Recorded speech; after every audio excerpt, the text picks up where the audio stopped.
Inilah Injil suci menurut Matius.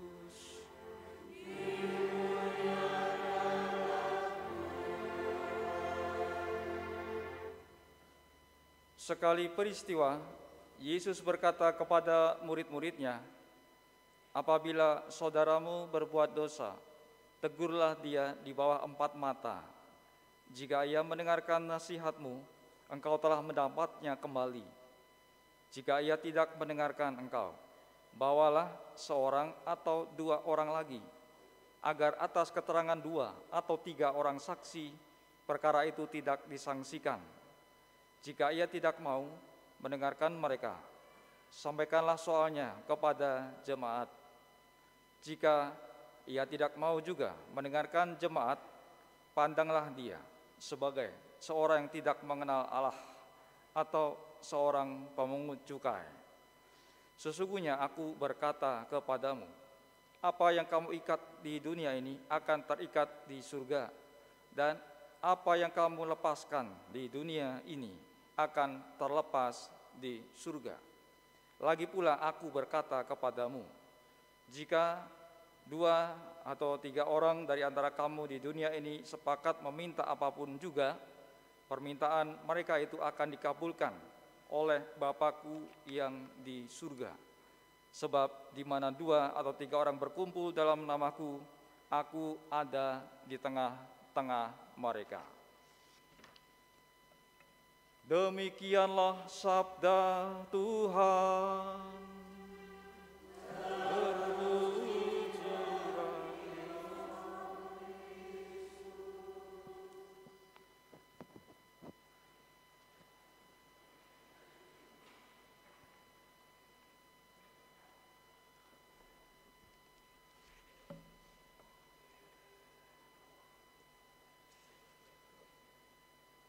Saudara-saudari, anak-anak yang terkasih, kita masuk bulan September. Ya, ada lagu September Ceria. Moga-moga September ini menjadi September yang ceria. Ya. Nah, di September ini kita seorang Katolik juga memasuki, kita tahu bersama ya, sudah rutin, yaitu Bulan Kitab Suci Nasional.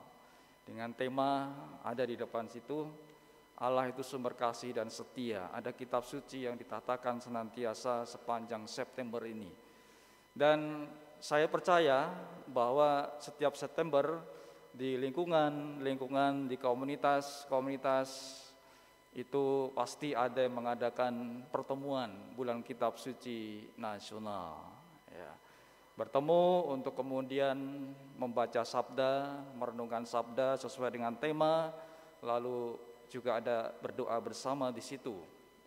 Saya berharap yang hadir di lingkungan, komunitas atau wilayah, umatnya itu banyak harapannya itu. Karena biasanya lebih banyak itu kalau ikut misalkan rosario, ya umatnya lebih banyak ikut rosario daripada pendalaman kitab suci. Biasanya kalau Oktober nanti bulan rosario, ada rosario di lingkungan atau komunitas itu yang ikut biasanya katanya lebih banyak. Moga-moga saya salah ya. Jadi sama-sama banyaknya antara ikut rosario dan juga ikut bulan kitab suci nasional. Atau sebelum BKSN itu diadakan rosario. Ya, siapa tahu tambah banyak umat yang ikut pendalaman kitab suci.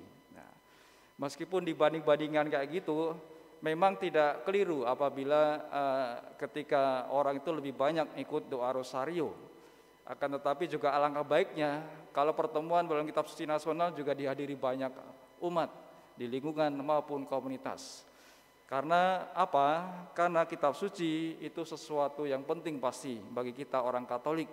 Ketika kita mampu membaca, merenungkan dan memaknai sabda Tuhan melalui kitab suci, kita akan tahu Tuhan itu mengendaki apa dalam hidup kita.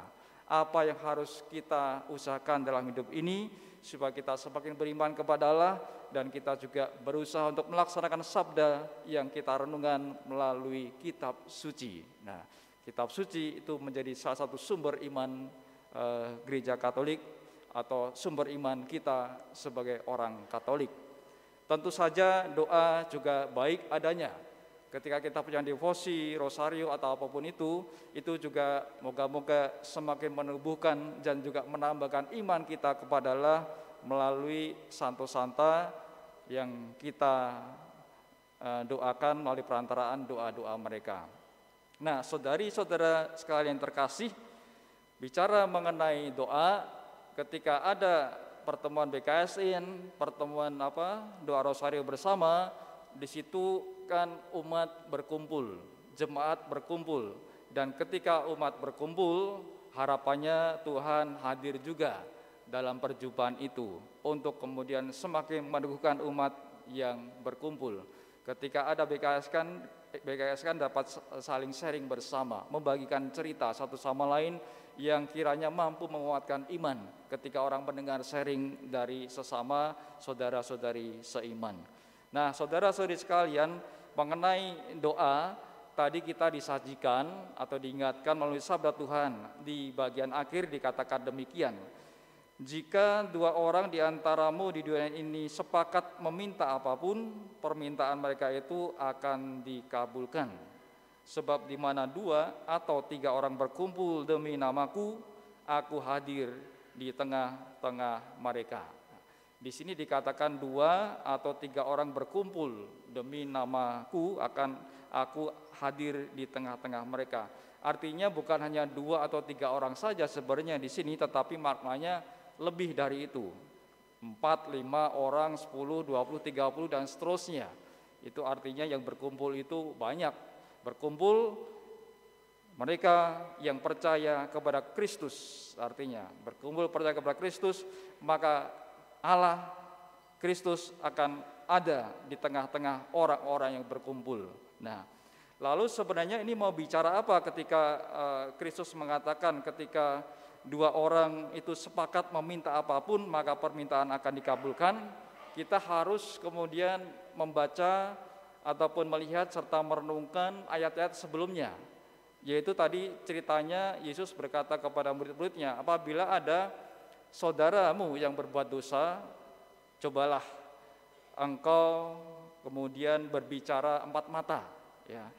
Kalau menurut saya bicara mata-mata artinya berusaha ya saling tukar pikiran untuk mengingatkan kalau bersalah. Nah, ketika bicara 4 mata kemudian masih belum berhasil,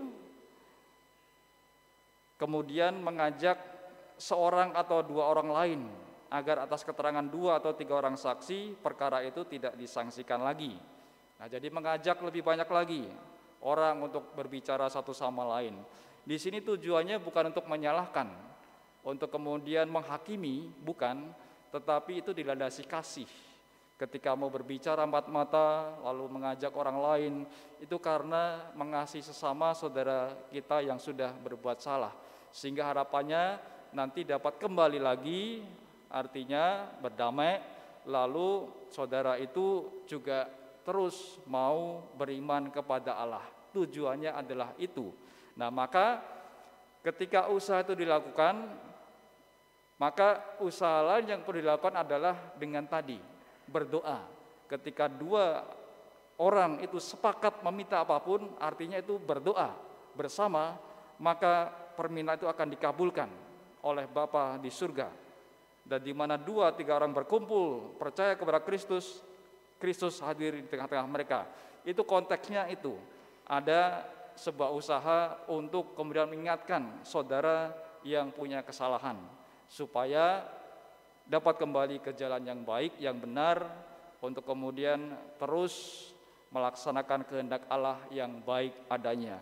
Itu semua dilandasi dengan kasih, bukan karena kebencian, bukan karena mau menyalahkan ataupun menghakimi saudara kita, itu sekali lagi karena kasih. Karena tadi dalam sabda tadi kita dengar untuk kemudian kita juga saling mengasihi.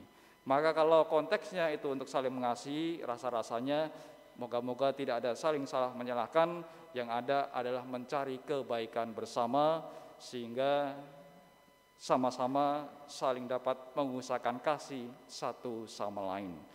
Saudari-saudara, itulah permenungan yang dapat kita bawa di minggu ini, dan semoga kita juga mampu ingat sabda ini, ya, meresapkan sabda ini dan membawa dalam hidup kita setiap hari, sehingga setiap saat kita mengalami situasi seperti yang disampaikan sabda tadi, kita juga berjuang, berusaha untuk mengupayakan seperti sabda yang kita dengar khusus di minggu hari ini. Kita mohon terus kepada Roh Kudus, selain kita juga berjuang dari diri kita sendiri, agar Roh Kudus membimbing kita mampu untuk menangkap sabdanya, ingat terus akan sabdanya, dan juga berusaha melaksanakannya dalam hidup kita setiap hari. Kemuliaan kepada Bapa dan Putra dan Roh Kudus, seperti pada permulaan, sekarang, selalu, dan sepanjang